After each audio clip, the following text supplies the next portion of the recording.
Allah Teala Quran-ı Kərimdə bildirir.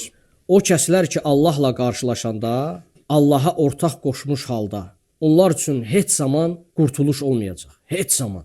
Onların əzabı davamiyyətli olacaq, şiddətli olacaq və onlar üçün ölüm olmayacaq. O kəslər ki, Allaha ortaq qoşur və yaxud Allahı inkar edirlər, onların aqibətini Allah Teala Quran-ı Kərimdə bildirir. Allah Teala buyurur ki, inkar edənlər üçün cəhənnəm odu vardır. Allah Teala ayədə bildirir ki, onlar üçün hökm verilməyəcək ki, onlar ölsünlər.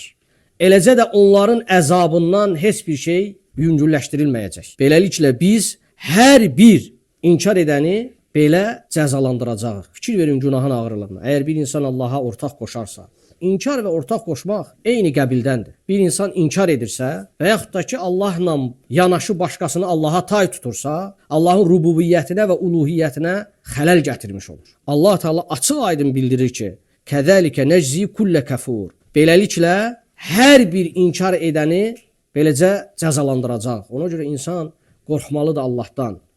Allaha heç bir şey ortaq qoşmamalıdır. Allahdan başqasına üz tutmamalıdır.